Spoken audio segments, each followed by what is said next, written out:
नमस्कार। मूंड online classes में आपका हार्दिक अभिनंदन है। आज अपन कक्षा 6 विषय सामाजिक ज्ञान पाठ 4 ग्लोब के बारे में अपन अध्ययन करेंगे। ग्लोब के बारे में अपने पिछली कक्षा में भी अध्ययन किया था और उसके बारे में और जानकारी वो आज की कक्षा में अपन प्राप्त करेंगे। ग्लोब है वो पृथ्वी का प्रतिरूप है, मॉडल है, पृथ्वी का छोटा प्रतिरूप है। आज का टॉपिक अपना रहेगा कक्ष और अक्ष। पृथ्वी का कक्ष है वो पृथ्वी का परिक्रमण पथ कहलाता है। ये सूर्य है अपना सौर परिवार का मुखिया सूर्य, इसके चारों ओर ग्रह चक्कर लगाते हैं और इन ग्रहों में एक अपनी पृथ्वी भी है। तो ये पृथ्वी तो सूर्य के चारों ओर चक्कर लगा रही है, ये इसका पृथ्वी का क्या है, परिक्रमण पथ है। यानी जो सूर्य के जो चारों ओर चक्कर लगाती है जिस रास्ते से, वो पृथ्वी का क्या कहलाता है, परिक्रमण पथ कहलाता है। और इसी परिक्रमण पथ को ही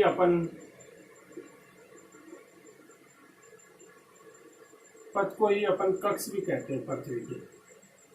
और अक्ष है वो पृथ्वी का अपन काल्पनिक मानते हैं, जिसपे को पर ये घूर्णन करती है, पंखे वगैरह जो भी घूर्णन करते हैं वो उसका क्या होता है, अक्ष होता है। लेकिन पृथ्वी तो एक स्वतंत्र पिंड के रूप में आकाश में घूम रही है, तो इसको अपन एक काल्पनिक अक्ष मानते हैं।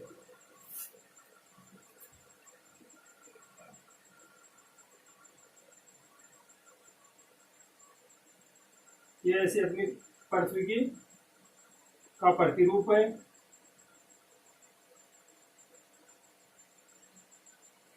ये पृथ्वी का परिक्रमण पथ है।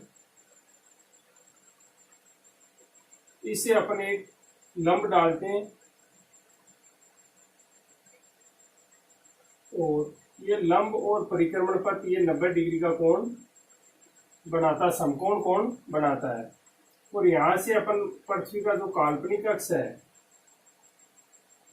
वो ये है, और इस लंब से और पृथ्वी का जो काल्पनिक अक्ष है इसके बीच में 23.5 डिग्री का कोण बनता है। यानी पृथ्वी है जो अपने अक्ष से कितनी झुकी हुई है, 23.5 डिग्री झुकी हुई है। 90 में से अपन 23.5 कटेंगे तो शेष कितना बचा, 66.5 डिग्री। ये पृथ्वी का अपने कक्ष से कोण बनाते हैं। कक्ष से कोण बन गया 66.5 डिग्री और अक्ष से बन गया इसका 23.5 डिग्री। तो ये पृथ्वी का है अक्ष और कक्षीय झुकाव। तो कक्षीय झुकाव है 66.5 डिग्री और अक्षीय झुकाव है 23.5 डिग्री। और ये 23.5 डिग्री झुकी होने के कारण ऋतुएं बनती हैं, दिन रात की अवधि में घटना और बढ़ना ये भी इसका 23.5 डिग्री झुकाव होने के कारण ही होता है। अब अपन इसके बारे में जो मुख्य मुख्य अक्षांश है उनका बारे में अध्ययन करेंगे।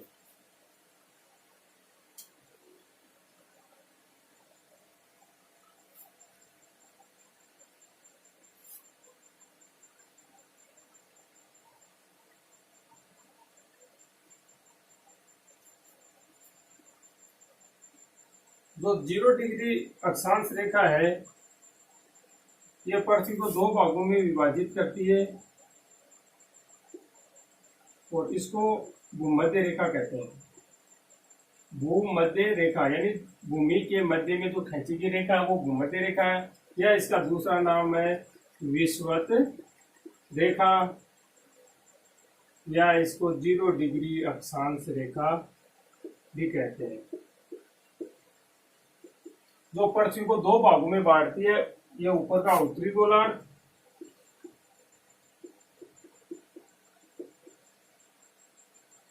और दक्षिण का जो भाग है वो दक्षिणी गोलार्ध। यानी पृथ्वी को जो 2 भागों में विभाजित करती है वो रेखा कौन सी है, भूमध्य रेखा है। उसका दूसरा नाम है विषुवत रेखा है और उसको 0 डिग्री अक्षांश रेखा भी कहते हैं। वो पृथ्वी को 2 भागों में बांटती है, एक भाग है वो उत्तरी गोलार्ध है, दूसरा भाग है वो दक्षिणी गोलार्ध है। अपन ने अभी बात की थी पृथ्वी है वो अक्ष से 23.5 डिग्री झुकी हुई है और 23.5 डिग्री झुकी होने के कारण सूर्य है वो भूमध्य रेखा से 23.5 उत्तरी गोलार्ध में और 23.5 डिग्री दक्षिणी गोलार्ध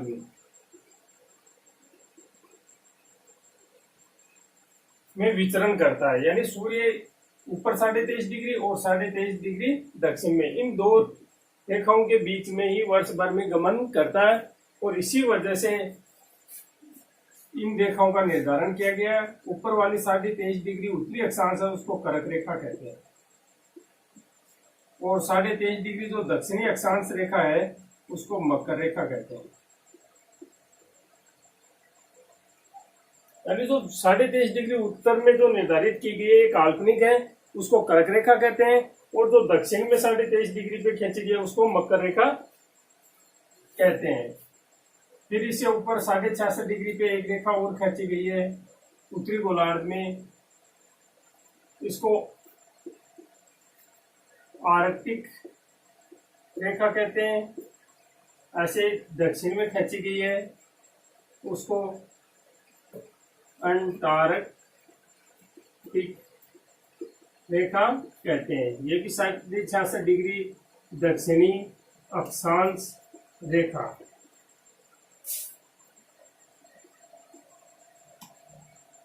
भूमध्य रेखा से ऊपर उत्तर में जितनी भी रेखाएं हैं वो सभी उत्तरी अक्षांश कहलाती हैं और जो दक्षिण में खींची गई है वो रेखाएं वो क्या कहलाती हैं, दक्षिणी अक्षांश कहलाती हैं। तो ऊपर वाली ये आर्कटिक रेखा है और ये अंटार्कटिक रेखा है।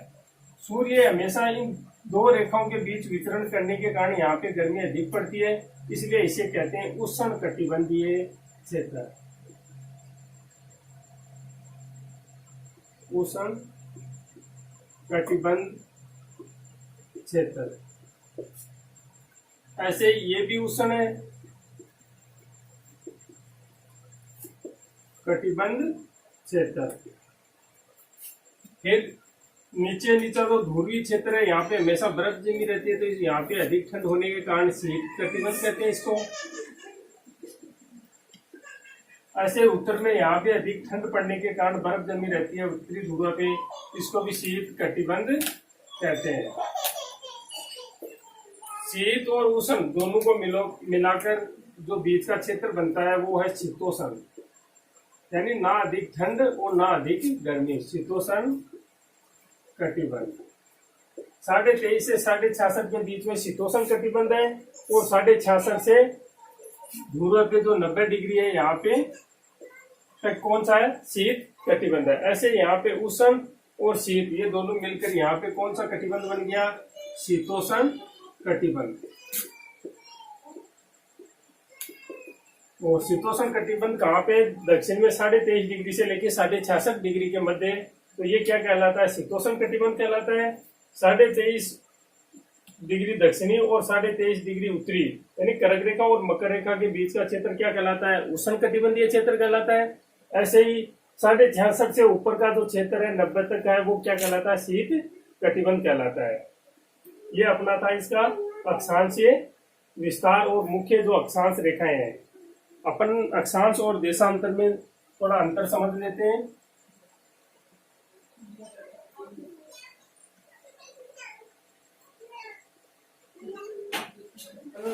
अभी अक्षांश और के बारे में जाना था कि अक्षीय और कक्षीय झुकाव। अब अपन देखते हैं कि स्थानीय समय और परिमाणिक समय। स्थानीय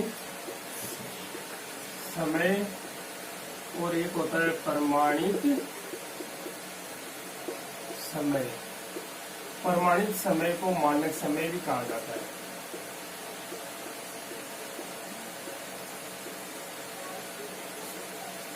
स्थानीय समय और परिमाणिक समय या मानक समय कहा जाता है।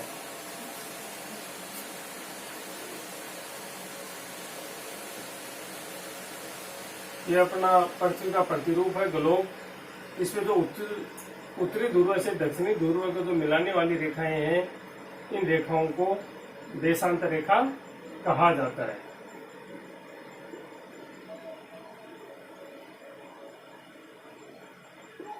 ये देशांतर रेखाएं जो उत्तरी ध्रुव को दक्षिणी ध्रुव से मिलाती है, अर्धवर्त का निर्माण करती है। इनकी कुल संख्या 360 है।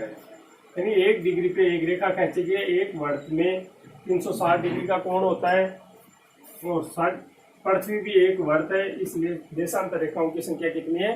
360 है। 1 डिग्री पे एक रेखा खींची गई है तो कुल कितने डिग्री का कोण बनता है पृथ्वी पे? 360 का बनता है, इसलिए देशांतर रेखाओं की संख्या भी 360 है। इनमें जो 0 डिग्री देशांतर रेखा है, 0 डिग्री देशांतर रेखा है, इसको ग्रीनविच रेखा भी कहते हैं। ग्रीनविच रेखा या समय रेखा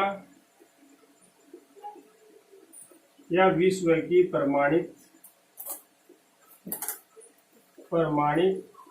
समय रेखा। तो ग्रीनविच रेखा है, उसके 3 नाम है। 0 डिग्री देशांतर रेखा, ग्रीनविच रेखा, समय रेखा और विश्व की प्रमाणित रेखा भी कहा जाता है। और इन्हीं के आधार पर समय का निर्धारण किया जाता है।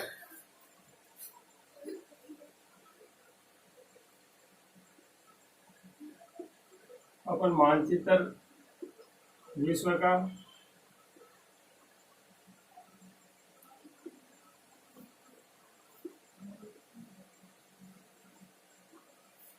ये अपना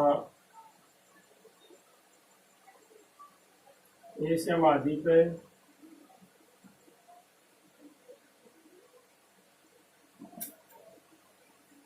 ये अफ्रीका महाद्वीप है, ये ऑस्ट्रेलिया है और ये अंटार्कटिका महाद्वीप है। ये विश्व के मानचित्र में महाद्वीप की स्थिति है और महासागर है। जो अपनी 0 डिग्री रेखा है वो ये है ग्रीनविच रेखा। ग्रीनविच नाम इसलिए पड़ा है कि ये ब्रिटेन की ग्रीनविच वेधशाला से गुजरती है और उसी के नाम पर इसका नाम पड़ा है ग्रीनविच रेखा। विश्व को 2 भागों में बांटती है। इधर वाला ये पूर्वी गोलार्ध है और ये है पश्चिमी गोलार्ध। यहाँ का समय वो आगे रहता है और ये समय पीछे रहता है।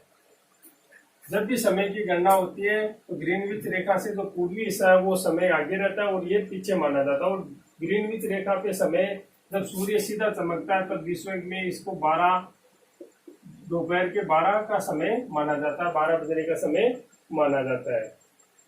इसी के आधार पर इन रेखाओं की है, यहाँ से इधर बढ़ेंगे 1, 2, 3 ऐसे देशांतर रेखा। जैसे जैसे अपन आगे बढ़ेंगे इन सब के साथ में पूर्वी देशांतर नाम बोला जाएगा।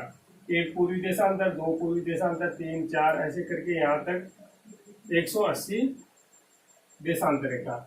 ऐसे इसके इधर अपन पश्चिम में बढ़ेंगे तो 1 पश्चिमी देशांतर रेखा, 2 पश्चिमी देशांतर रेखा, 3 पश्चिमी देशांतर रेखा, ऐसे इनका क्रम बढ़ता जाएगा। अपन इनको 10, 20, 30, 40, 50, 60, 70, 80, 90 ऐसे करके इधर भी वो 180 तक है। और जो 180 है वो कॉमन है दोनों तरफ से, क्योंकि अपन ने गोल थी पृथ्वी, इसको काट के ऐसे अपन ने मानचित्र बनाया तो वो 180 है, उसको दोनों में शामिल है। और इसी आधार पर ये समय काउंट होता है। जो ये 0 डिग्री ग्रीनविच रेखा है इससे इधर का समय आगे रहता है। हम इससे समय भी ज्ञात कर सकते हैं। प्रत्येक देशांतर रेखा वो स्थानीय समय होता है, यानी जिस देशांतर रेखा पे सूर्य सीधा चमक रहा है वो वहां का स्थानीय समय और वो माना जाता है दिन का 12 बजे का समय माना जाता है।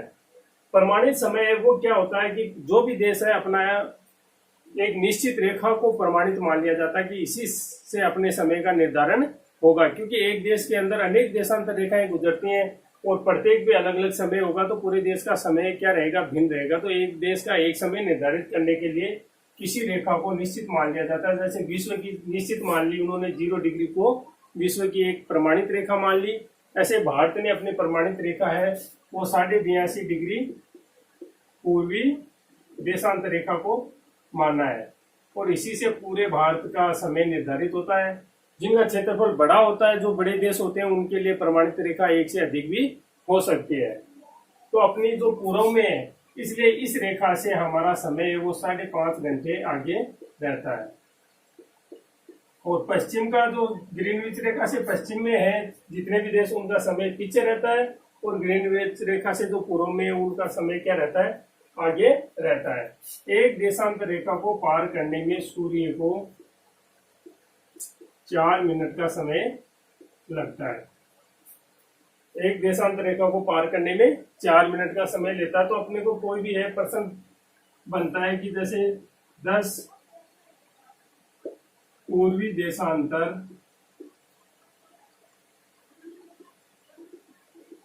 पर 10 AM का समय है, तो 20 पूर्वी 20 पश्चिमी देशांतर पर समय होगा। ये अपने से पूछ लिया, तो अपन मानचित्र में इस चीज को अपन समझेंगे। ये अपनी ग्रीनविच रेखा है 0 डिग्री, यहाँ ये 10 पूर्वी देशांतर रेखा, यहाँ पे टाइम है 10 AM का, और इधर ये 10 है और ये 20 पश्चिमी देशांतर। यहाँ और इनके बीच में कितनी देशांतर है, 10, ये 10 20 और ये 30, कुल देशांतरों की संख्या है 30 देशांतर। एक देशांतर को पार करने में 4 मिनट का समय लगता है, तो 30 को पार करने में समय लेगा 30 इंटू 4 बराबर 120 मिनट, और 120 मिनट का अर्थ है 2 घंटे। अब अपन को इससे इधर चलना है पूर्व में या पश्चिम में, अपने को पूछा पश्चिम का समय पूछा है, और पश्चिम का समय पीछे रहता है, इसलिए अपन इसको 2 घंटे को कम कर देंगे। तो यहाँ का समय होगा 8 AM। और यदि अपने से यहाँ पे 20 पश्चिमी की जगह 20 पूर्वी देशांतर का समय पूछता, तो ये 10 पूर्वी देशांतर है, ये 20 पूर्वी देशांतर है, दोनों के बीच में अंतर कितना देशांतर का है, 10 देशांतर। एक देशांतर को पार करने में 4 मिनट का समय लगता है, तो 10 को पार करने में कितना लेगा, 40 मिनट। और इससे इधर का समय पूछा, ये 20 पूर्वी देशांतर है, ये 10 है, इधर का समय पूछा तो जोड़ा जाएगा, जोड़ेंगे तो 10 में 40 जोड़ेंगे तो 10:40 का समय होगा। इस प्रकार अपन किसी भी देशांतर रेखा से अपन समय ज्ञात कर सकते हैं। एक देशांतर समय का समय दिया होता है, दूसरी का ज्ञात करना है, तो अपन को इतना ध्यान रखना है कि ये उस जिस रेखा से पूछ रहे हैं उसके पूर्व में है या पश्चिम में स्थित है। पश्चिम में स्थित है तब तो अपन घटाएंगे, और पूर्व में स्थित है तो उसमें जोड़ देंगे। तो ये प्रमाणित समय रेखा है, वो देश की निर्धारित की जाती है, और जो स्थानीय समय है वो प्रत्येक देशांतर रेखा होती है।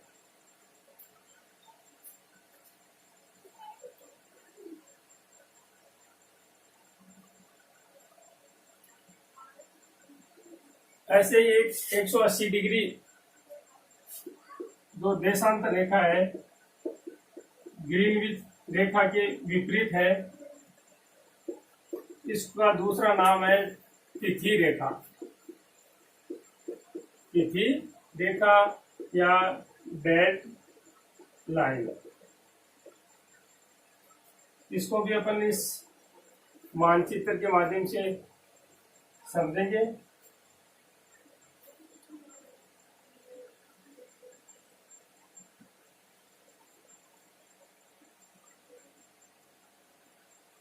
यह 180 देशांतर रेखा, इसका इधर का ये पश्चिमी इलाका है, जिस जहाँ पे अपन मानते हैं अमेरिका है, उत्तरी अमेरिका महाद्वीप है, इधर एशिया महाद्वीप है।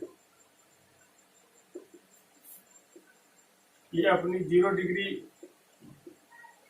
देशांतर रेखा है, जिसको अपन ग्रीनविच रेखा भी कहते हैं।